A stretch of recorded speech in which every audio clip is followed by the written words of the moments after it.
ನಮಸ್ಕಾರ ಫ್ರೆಂಡ್ಸ್, ನಾನು ಶಿವರಾಜ್ ಪಾಟೀಲ್. ನಿಮಗೆ ಕನ್ನಡ ಯೂಟ್ಯೂಬ್ ಚಾನಲ್ ಟುಡೇಸ್ ಇನ್ವೆಸ್ಟ್ಮೆಂಟ್ಗೆ ಸ್ವಾಗತ. ಇನ್ನು 22 ಜನವರಿ ನಿಫ್ಟಿ, ಬ್ಯಾಂಕ್ ನಿಫ್ಟಿ ಜೊತೆಗೆ ನಾವು mid cap Nifty trading analysis ಈ ವಿಡಿಯೋದಲ್ಲಿ ಮಾಡೋಣ. ಅದಕ್ಕಿಂತ ಮುಂಚೆ ಈಗ 21 ಜನವರಿ ಬಗ್ಗೆ ಮಾತಾಡಬೇಕು ಅಂತಂದ್ರೆ ಮಾರ್ಕೆಟ್ ಅಲ್ಲಿ ಹೈ ವೊಲಟಿಲಿಟಿ ಇತ್ತು. Starting of the day opening ಇಂದಾನೆ ಮಾರ್ಕೆಟ್ ಓಪನ್ ಆಗಿದ್ದು ಪ್ರೀವಿಯಸ್ 2 ಡೇಸ್ ಹೈ ಅದು 23,400 ಮೇಲೆ ಓಪನ್ ಆಗಿತ್ತು. ಇಲ್ಲಿ ನಮಗೆ ಪಾಸಿಟಿವ್ ಆಗಿ ಕಾಣಿಸ್ತಾ ಇತ್ತು. ನಮ್ಮ ಟುಡೇಸ್ ಇನ್ವೆಸ್ಟ್ಮೆಂಟ್ ಟೆಲಿಗ್ರಾಮ್ ಗ್ರೂಪ್ ಅಲ್ಲೂ ನಾನು ಮೆನ್ಷನ್ ಮಾಡಿದ್ದೆ. ಇಲ್ಲಿ ಒಂದು ಒಳ್ಳೆ ಮೂಮೆಂಟಮ್ ಬರೋ ಚಾನ್ಸಸ್ ಇದೆ ಅಂತ. ಆದ್ರೆ ಮಾರ್ಕೆಟ್ ಅಲ್ಲಿ ಇಲ್ಲಿ ಯಾವುದೇ ಮೂಮೆಂಟಮ್ ಬರಲಿಲ್ಲ. ನಾವು ನೋಡ್ತಿದ್ದ ಇದ್ದಂಗೆ ಮಾರ್ಕೆಟ್ ಅಲ್ಲಿ ಕರೆಕ್ಷನ್ ಬರೋಕೆ ಶುರು ಆಯ್ತು. ಆ ಕರೆಕ್ಷನ್ ನಿಫ್ಟಿನ ಕೆಳಗಡೆ 23,120 ವರೆಗೆ ಬಂದಿದ್ದು, ಅಗೇನ್ ಸ್ವಲ್ಪ ಕನ್ಸಾಲಿಡೇಷನ್ ಆಗಿ ರಿಕವರಿ, ಅಗೇನ್ ಕರೆಕ್ಷನ್ 23,000 ಕೆಳಗಡೆ ಬಂದಿದ್ದು Nifty end of the day last 45 minutes ಅಲ್ಲಿ ಸ್ವಲ್ಪ ರಿಕವರಿ ಕಂಡು 23,054 ಹತ್ರ ಈಗ ಕ್ಲೋಸಿಂಗ್ ನ ಕಂಡಿದೆ. ಇಲ್ಲಿಂದ ಈಗ ನಾವು ನೆಕ್ಸ್ಟ್ 22 ಜನವರಿಗೆ ಟ್ರೇಡ್ ಮಾಡಬೇಕು ಅಂತಂದ್ರೆ ನಾವು ಅಗೇನ್ ಆಪ್ಷನ್ ಚೈನ್ ನಮ್ಮ ಇಂಪಾರ್ಟೆಂಟ್ ಪ್ಯಾರಾಮೀಟರ್ಸ್ ಗಳನ್ನ ನೋಡ್ಬೇಕಾಗುತ್ತೆ. ನಾವು ನಿನ್ನೆ ವಿಡಿಯೋದಲ್ಲಿ ಡಿಸ್ಕಸ್ ಮಾಡಿದ್ದು ಮಾರ್ಕೆಟ್ ಪಾಸಿಟಿವ್ ಅಲ್ಲಿ ಮೂವ್ ಆಗ್ತಾ ಇದ್ರೆ ಮಾತ್ರನೇ ನಾವು ಲಾಂಗ್ ಪೊಸಿಷನ್ ತಗೊಳ್ಳೋಣ, ಇಲ್ದಿದ್ರೆ ಯಾವುದೇ ಪೊಸಿಷನ್ ತಗೊಳ್ಳೋದು ಬೇಡ ಅಂತ. ಯಾವಾಗ ನಿಫ್ಟಿ ಕೆಳಗಡೆ 23,300 ಕೆಳಗಡೆ ಬರೋದು ಬಂತು, ಇಲ್ಲಿ ನಮ್ಮ ಮೊದಲನೇ ಸ್ಟಾಪ್ ಲಾಸ್ ಹಿಟ್ ಆಯ್ತು. ಅದಾದ್ಮೇಲೆ ಅಗೇನ್ ಇಲ್ಲಿ ಮೇಲೆ ಬಂದಾಗ ಮತ್ತೊಂದು ನಾವು ಲಾಂಗ್ ಪೊಸಿಷನ್ಸ್ ನ ಟ್ರೈ ಮಾಡಿದೆ, ಇಲ್ಲಿ ಕೂಡ ಸ್ಟಾಪ್ ಲಾಸ್ ಹಿಟ್ ಆಯ್ತು. ಅಲ್ಲಿಂದ ನಾವು ಯಾವುದೇ ಟ್ರೇಡ್ ನ ತಗೊಳ್ಳಿಲ್ಲ. ಪುಟ್ ಟ್ರೇಡ್ ನ ಮಾತ್ರ ನಾನು ತಗೊಳ್ಳೇ ಇಲ್ಲ, ನಾನು ನಿನ್ನೆ ವಿಡಿಯೋದಲ್ಲಿ ಕೂಡ ಹೇಳಿದ್ದೆ. ಅದೇ ರೀತಿ ನಾವು ಫಾಲೋ ಅಪ್ ಮಾಡಿದ್ವಿ. ಏತಕ್ಕಂತಂದ್ರೆ ಈ ರೀತಿ ವೊಲಟಿಲಿಟಿ ಮಾರ್ಕೆಟ್ ಅಲ್ಲಿ ನಾವು ಪುಟ್ ಸೈಡ್ ಕಾಲ್ ಸೈಡ್ ಎಲ್ಲಾ ಟ್ರೇಡ್ ಮಾಡ್ತಾ ಇದ್ರೆ ಮಲ್ಟಿಪಲ್ ಟ್ರೇಡ್ಸ್ ಆಗಿ ಆಗ ಹೆಚ್ಚಿನ ಲಾಸ್ ಆಗೋ ಚಾನ್ಸಸ್ ಇರುತ್ತೆ. ನಾವು ಅನ್ಕೊಂಡ ರೀತಿನೇ ಪೊಸಿಷನ್ಸ್ ಬಂದ್ರೆ ಇಲ್ಲಿ ಒಳ್ಳೆ ಮೂಮೆಂಟಮ್ ಬರೋ ಚಾನ್ಸಸ್ ಇರುತ್ತೆ. ಬಾರದೇ ಇದ್ರೆ ಕೂಡ 2 ಟ್ರೇಡ್ ಅಲ್ಲಿ ನಾವು ನಮ್ಮ ಲಾಸ್ ನ ಆಕ್ಸೆಪ್ಟ್ ಮಾಡಿ ಹೊರಗಡೆ ಉಳಿಬಹುದು. ಅದಕ್ಕಾಗಿ ನಾನು ಈ ರೀತಿ ಟ್ರೇಡ್ ನ ಪ್ಲಾನ್ ಮಾಡಿದ್ದೆ. ಅದನ್ನೇ ನಾವು ನಿನ್ನೆ ವಿಡಿಯೋದಲ್ಲಿ ಕೂಡ ಡಿಸ್ಕಸ್ ಮಾಡಿದ್ವಿ. ಈಗ ನಾವು 22 ಜನವರಿಗೆ ಯಾವ ರೀತಿ ಟ್ರೇಡ್ ಮಾಡ್ಬೋದು ಅಂತ ಈಗ ನೋಡ್ತಾ ಹೋಗೋಣ. ಅದಕ್ಕಿಂತ ಮುಂಚೆ ಅಗೇನ್ ನಮ್ಮ ಇಂಡಿಯಾ ವಾಲಟಿಲಿಟಿ ಇಂಡೆಕ್ಸ್ ನಮ್ಮ ಪ್ಯಾರಾಮೀಟರ್ಸ್ ಗಳಲ್ಲಿ ಮೊದಲನೇದಾಗಿ ಇದು ಇಂಡಿಯಾ ವೀಕ್ಸ್ ಈಗ ಹೈಯರ್ ಲೆವೆಲ್ ಅಲ್ಲಿ 17 ಮೇಲೆ ಬಂದಿದೆ. ಇದು ಆಕ್ಚುಲಿ ಇಂಡಿಯನ್ ಮಾರ್ಕೆಟ್ಗೆ ನೆಗೆಟಿವ್ ಆಗಿ ಕಾಣಿಸ್ತಾ ಇದೆ, ಮೇನ್ ಆಗಿ ನಿಫ್ಟಿಗೆ. ಇದು 15 ಕೆಳಗಡೆ ಇದ್ರೆ ಅದು ಪಾಸಿಟಿವ್ ಆಗಿರ್ತಾ ಇತ್ತು. ಆದ್ರೆ ಇವತ್ತಿನ ದಿನ ಸ್ಟಾರ್ಟಿಂಗ್ ಆಫ್ ದ ಡೇ ಇಂದಾನೆ ಹೈಯರ್ ಲೆವೆಲ್ ಅಲ್ಲಿ ಇದೆ. ಇದು ಆಕ್ಚುಲಿ ಇಂಡಿಯನ್ ಮಾರ್ಕೆಟ್ಗೆ ನೆಗೆಟಿವ್ ಆಗಿ ಕಾಣಿಸ್ತಾ ಇದೆ. ಇನ್ನು US ಬಾಂಡ್ ಯೀಲ್ಡ್ ನಿನ್ನೆ ದಿನ president Trump new president Trump ಅವ್ರ ಭಾಷಣ ನಂತರ ಇದು ಸ್ವಲ್ಪ ಕಡಿಮೆಯಾಗಿ 108 ಹತ್ರ ಎಲ್ಲ ಹೋಗಿತ್ತು ಕೆಳಗಡೆ. ಈಗ ಅಗೇನ್ 108.6 ಹತ್ರ ಇದೆ. ಸದ್ಯಕ್ಕೆ ಇದು ನ್ಯೂಟ್ರಲ್ ಅಂತ ಹೇಳ್ಬೋದು. ಇದೇನಾದ್ರೂ US ಮಾರ್ಕೆಟ್ ಅವರ್ಸ್ ಅಲ್ಲಿ ಅಗೇನ್ ಕೆಳಗಡೆ ಬಂದು ಇಂಡಿಯನ್ ಮಾರ್ಕೆಟ್ ಅವರ್ಸ್ ಅಲ್ಲಿ 108 ಕೆಳಗಡೆ ಹೋದ್ರೆ ಆಗ ಸ್ವಲ್ಪ ಪಾಸಿಟಿವ್ ಆಗೋ ಚಾನ್ಸಸ್ ಇರುತ್ತೆ. ಅದ್ರ ಜೊತೆಗೆ ನಾವು US 10 year ಬಾಂಡ್ ಯೀಲ್ಡ್ ನ ಚೆಕ್ ಮಾಡಿದ್ರೆ ಇದು ಕೂಡ ಎಷ್ಟು 4.6 ಮೇಲೆಲ್ಲ ಇತ್ತು ನಿನ್ನೆ. ಇವತ್ತಿನ ದಿನ 4.5 ಹತ್ರ ಇದೆ. ಇದು ನ್ಯೂಟ್ರಲ್ ಆಗಿ ಕಾಣಿಸ್ತಾ ಇದೆ. ಇನ್ನು ರುಪಿ ವ್ಯಾಲ್ಯೂ ಇದು ಇಂಡಿಯನ್ ಮಾರ್ಕೆಟ್ ಅಲ್ಲಿ 86.18 ಬಂದಿದೆ ಅಗೇನಿಸ್ಟ್ US ಡಾಲರ್. ಅಲ್ಲಿಂದ ಇವತ್ತಿನ ದಿನ ಇಂಡಿಯನ್ ಮಾರ್ಕೆಟ್ ಅವರ್ಸ್ ಅಲ್ಲಿ ಅಗೇನ್ ಹೆಚ್ಚಾಗ್ತಾ 86.5 ಹತ್ರ ಹೋಗಿದೆ. ಇದು ನೆಗೆಟಿವ್ ಆಗಿ ಕಾಣಿಸ್ತಾ ಇದೆ. ಪ್ಯಾರಾಮೀಟರ್ಸ್ ಗಳೆಲ್ಲ ಮಿಕ್ಸ್ಡ್ ಒಪಿನಿಯನ್ ಕೊಡ್ತಾ ಇದಾವೆ. ಬ್ರೆಂಟ್ ಕ್ರೂಡ್ ಆಯಿಲ್ ಮಾತ್ರ ಇಲ್ಲಿ ಕಡಿಮೆ ಆಗ್ತಾ ಇದೆ. ಇಲ್ಲಿ ಅಗೇನ್ ಇಸ್ರಾಯೇಲ್ ಹಮಾಸ್ ಯುದ್ಧ ಅಲ್ಲಿ ಸೀಸ್ ಫೈರ್ ಆಗ್ತಾ ಇದೆ. ಅದ್ರ ಕಾರಣ ಸ್ವಲ್ಪ ಇಲ್ಲಿ ಬ್ರೆಂಟ್ ಕ್ರೂಡ್ ಆಯಿಲ್ ಕಡಿಮೆ ಆಗ್ತಿರೋದು ಕಾಣ್ತಾ ಇದೆ. ನಮ್ಮ ಪ್ಯಾರಾಮೀಟರ್ಸ್ ಗಳ ಕಡೆಯಿಂದ ನಾವು ಮಿಕ್ಸ್ಡ್ ಒಪಿನಿಯನ್ ಇಲ್ಲಿ ನೋಡ್ಬೋದು. ಇನ್ನು US ಮಾರ್ಕೆಟ್ ನಾವು ಇಲ್ಲಿ ಗಮನಿಸಿದ್ರೆ US ಮಾರ್ಕೆಟ್ ಅಲ್ಲಿ ಸ್ವಲ್ಪ ಮೊಮೆಂಟಮ್ ಕಾಣಿಸ್ತಾ ಇದೆ, ಅಪ್ ಮೂವ್. US ನ ಡೌಜನ್ಸ್ ಫ್ಯೂಚರ್ಸ್ ಅಲ್ಲಿ, ನಾಸ್ಡಾಕ್ ಅಲ್ಲಿ ಕೂಡ ಸ್ವಲ್ಪ ಪಾಸಿಟಿವ್ ಸೆಂಟಿಮೆಂಟ್ ಇಲ್ಲಿ ಕಾಣಿಸ್ತಾ ಇದೆ. ಇದಲ್ಲದೆ ನಾವು ಈಗ ಕ್ವಿಕ್ ಆಗಿ ಆಪ್ಷನ್ ಚೈನ್ ನಾವು ಇಲ್ಲಿ ಚೆಕ್ ಮಾಡ್ಬೇಕಂತಂದ್ರೆ ಆಪ್ಷನ್ ಚೈನ್ ಅಲ್ಲಿ ಪುಟ್ ಸೈಡ್ ಅಲ್ಲಿ 13 lakhs ಇದೆ, ಕಾಲ್ ಸೈಡ್ ಅಲ್ಲಿ 21 lakhs ಇದೆ ನಿಫ್ಟಿದು. ಇಲ್ಲಿ ನಿಫ್ಟಿ ಓವರ್ ಸೋಲ್ಡ್ ಝೋನ್ ಅಲ್ಲಿ ಕಾಣಿಸ್ತಾ ಇದೆ. ನಿಫ್ಟಿ ತನ್ನ 23,000 ಸೈಕಾಲಜಿಕಲ್ ಲೆವೆಲ್ ಕೆಳಗಡೆ ಕೂಡ ಹೋಗಿತ್ತು.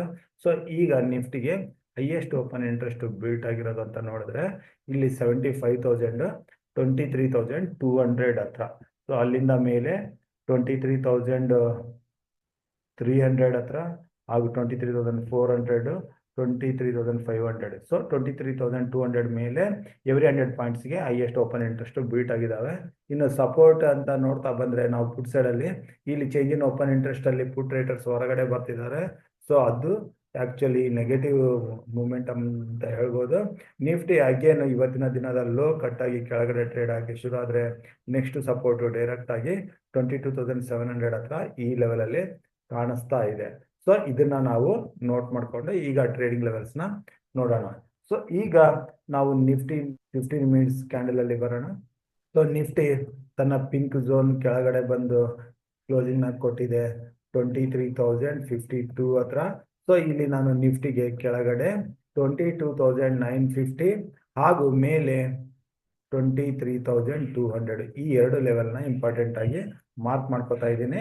ಸೊ ನಾನು ನಿಫ್ಟಿನಲ್ಲಿ ಪುಟ್ ಪೊಸಿಷನ್ ತಗೋಬೇಕು ಅಂದರೆ 22,950 ಕೆಳಗಡೆ ಪುಟ್ ಪೊಸಿಷನ್ ತಗೊಂಡು ಆಪ್ಷನ್ ಚೈನ್ ಪ್ರಕಾರ 22,700 ಏನಿದೆ ಅದನ್ನು ನಾನು ಟಾರ್ಗೆಟ್ ಆಗಿ ಇಟ್ಕೋತೀನಿ.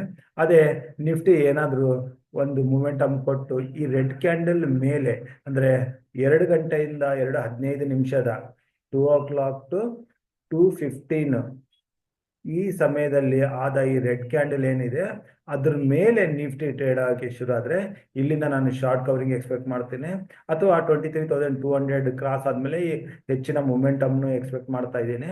ಸೊ ಈ ಮೂಮೆಂಟಮು ಅಗೇನ್ ನಿಫ್ಟಿನ ಈ ಲೆವೆಲ್ವರೆಗೂ ಅದು 23,350ವರೆಗೂ ತೊಗೊಂಡು ಬರುತ್ತೆ. ಶಾರ್ಟ್ ಕವರಿಂಗ್ ಹೆಚ್ಚಾದರೆ 23,500 ಲೆವೆಲ್ನ ಕೂಡ ನಾವು ಒಂದೇ ದಿನದಲ್ಲಿ ನೋಡೋ ಚಾನ್ಸಸ್ ಇರುತ್ತೆ. ಸೊ ಹಾಗಾಗಿ ಕಾಲ್ ಸೈಡಲ್ಲಿ 23,200 ಮೇಲೆ, ಇನ್ನು ಪುಟ್ ಸೈಡಲ್ಲಿ 22,950 ಕೆಳಗಡೆ ನಾವು ಪ್ಲಾನ್ ಮಾಡಿ ಟ್ರೇಡ್ ಮಾಡ್ಬೋದು. ಸೊ ಇದು ನಿಫ್ಟಿ ಆಯಿತು. ಈಗ ಬ್ಯಾಂಕ್ ನಿಫ್ಟಿಗೆ ಬರೋಣ. ಸೊ ಬ್ಯಾಂಕ್ ನಿಫ್ಟಿ ಮಾತ್ರ ಕರೆಕ್ಷನ್ ಅಂತ ಬಂದರೆ ಕೂಡ ಇಲ್ಲಿ ಕೂಡ ಅರೌಂಡ್ 800 ಪಾಯಿಂಟ್ಸ್ ಕರೆಕ್ಷನ್ ಬಂತು. ವಾಲಟಿಲಿಟಿನಲ್ಲಿ 800 ಪಾಯಿಂಟ್ ಕರೆಕ್ಷನ್ ಬಂದರೆ ಕೂಡ ಇದು ತನ್ನ ಪ್ರೀವಿಯಸ್ ಸಪೋರ್ಟ್ನ ಇನ್ನೂ ಬ್ರೇಕ್ ಆಗಿಲ್ಲ. ಇದು ಸಪೋರ್ಟ್ ಬಂದು 48,300 ಇದೆ. ಸೊ ನಾವು ಬ್ಯಾಂಕ್ ನಿಫ್ಟಿನಲ್ಲಿ 48,300 ಕೆಳಗಡೆ ಪುಟ್ಟು ಪೊಸಿಷನ್ಸ್ನ ತಗೊಳ್ಳೋದ್ರ ಬಗ್ಗೆ ನೋಡ್ಬೋದು. ಅದೇ ಬ್ಯಾಂಕ್ ನಿಫ್ಟಿ ಮೇಲೆ ಅಗೇನ್ ಇಲ್ಲಿ 2:00 to 2:15 ಏನು ಕ್ಯಾಂಡಲ್ ಇದೆ ರೆಡ್ ಕ್ಯಾಂಡಲ್ 15 ಮಿನಿಟ್ಸ್ ಅದ್ರ ಮೇಲೆ ಟ್ರೇಡ್ ಆಗೋಕ್ಕೆ ಶುರು ಆದರೆ ಇದು ಬಂದು 48,750 ಲೆವೆಲಲ್ಲಿ.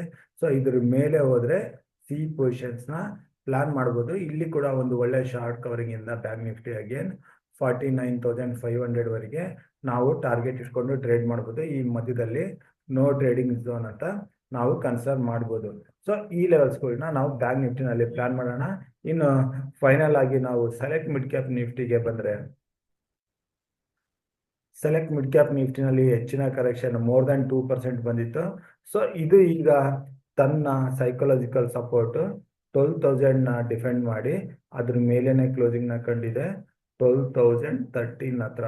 ಸೊ ಇಲ್ಲಿ ನಾವು ಲಾಂಗ್ ಪೊಸಿಷನ್ ತಗೋಬೇಕು ಅಂತಂದರೆ ಅಗೇನ್ ಅದೇ ರೀತಿ 2:00 to 2:15 ಕ್ಯಾಂಡಲ್. ಏತಕ್ಕಂತಂದರೆ ಇಲ್ಲಿ ದೊಡ್ಡದಾದ ಬೇರಿಶ್ ಕ್ಯಾಂಡಲ್ ಈ ಸಮಯದಲ್ಲೇ ಆಗಿದ್ದು. ಸೊ ಇದನ್ನ ಬೀಟ್ ಆದರೆ ಮಾತ್ರನೇ ಶಾರ್ಟ್ ಕವರಿಂಗ್ ಬರ್ತವೆ. ಅದಕ್ಕಾಗಿ ಈ ಕ್ಯಾಂಡಲ್ ತುಂಬ ಇಂಪಾರ್ಟೆಂಟ್ ಆಗಿರುತ್ತೆ. ಸೊ ಅದಕ್ಕಾಗಿ ನಾನು 2:00 to 2:15 ಕ್ಯಾಂಡಲ್ ಏನಿದೆ ರೆಡ್ ಕ್ಯಾಂಡಲ್, ಇದು ಸೆಲೆಕ್ಟ್ ಮಿಡ್ ಕ್ಯಾಪ್ ನಿಫ್ಟಿನಲ್ಲಿ 12,100 ಹತ್ರ ಬರುತ್ತೆ ಹೈಯರ್ ಲೆವೆಲ್. ಇದ್ರ ಮೇಲೆ ಟ್ರೇಡ್ ಆಗಿ ಶುರು ಆದರೆ ಶಾರ್ಟ್ ಕವರಿಂಗ್ ಬರುತ್ತೆ. ಆಗ ಶಾರ್ಟ್ ಕವರಿಂಗಲ್ಲಿ ಟುವರ್ಡ್ಸ್ ಈ 10 ಡೇ ಮೂವಿಂಗ್ ಆವ್ರೇಜ್ 12,225 ಇದನ್ನು ಕ್ರಾಸ್ ಆದರೆ 12,300ವರೆಗೂ ನಾವು ಮೂಮೆಂಟಮ್ನ ನೋಡ್ಬೋದು. ಅದೇ 12,000 ಕೆಳಗಡೆ ಬಂದು ಅರೌಂಡ್ 15 ಮಿನಿಟ್ಸ್ ಸ್ಪೆಂಡ್ ಮಾಡ್ತು ಅಂತಂದರೆ ಹೆಚ್ಚಿನ ಕರೆಕ್ಷನ್ ಬರೋ ಚಾನ್ಸಸ್ ಇರುತ್ತೆ. ಸೊ ಈ ಕರೆಕ್ಷನಲ್ಲಿ ನಾವು ಅರೌಂಡ್ 200 ಪಾಯಿಂಟ್ಸ್ವರೆಗೆ ಟಾರ್ಗೆಟ್ ಕೆಳಗಡೆ ಪ್ಲಾನ್ ಮಾಡಿ ಅದು 11,800ವರೆಗೂ ಪ್ಲಾನ್ ಮಾಡಿ ಪುಟ್ಟು ಪೊಸಿಷನ್ ತಗೊಳ್ಳೋದ್ರ ಬಗ್ಗೆ ಕೂಡ ನೋಡ್ಬೋದು. ಸೊ ಈ ರೀತಿ ನಾವು ನಿಫ್ಟಿ, ಬ್ಯಾಂಕ್ ನಿಫ್ಟಿ ಹಾಗೂ ಮಿಡ್ ಕ್ಯಾಪ್ ನಿಫ್ಟಿನಲ್ಲಿ 22 ಜನವರಿ ಬುಧವಾರ ದಿನ ಟ್ರೇಡ್ ಮಾಡೋಕ್ಕೆ ನೋಡೋಣ. ಸೊ ನಾನು ಕೊಟ್ಟಿರೋ ಪಾಯಿಂಟ್ಸು ಇಷ್ಟ ಆದಲ್ಲಿ ನೀವು ಲೈಕ್ ಮಾಡಿ ಹಾಗೂ ನಿಮ್ಮ ಅನಿಸಿಕೆನ ಕಮೆಂಟ್ ಬಾಕ್ಸ್ ಮೂಲಕ ತಿಳಿಸಿ. ನಮ್ಮ ಯೂಟ್ಯೂಬ್ ಚಾನಲ್ ಇನ್ನೂ ಸಬ್ಸ್ಕ್ರೈಬ್ ಮಾಡಿಲ್ಲ ಅಂದರೆ ಸಬ್ಸ್ಕ್ರೈಬ್ ಮಾಡಿ ಅಂತ ಹೇಳ್ತಾ ವಿಡಿಯೋನ ಇಲ್ಲಿಗೆ ಮುಗಿಸ್ತಾ ಇದ್ದೀನಿ. ನನ್ನ ಮುಂದಿನ ವಿಡಿಯೋ ಬರೋವರೆಗೂ ನಿಮಗೆ ನನ್ನ ಕಡೆಯಿಂದ ಧನ್ಯವಾದಗಳು. Thank you.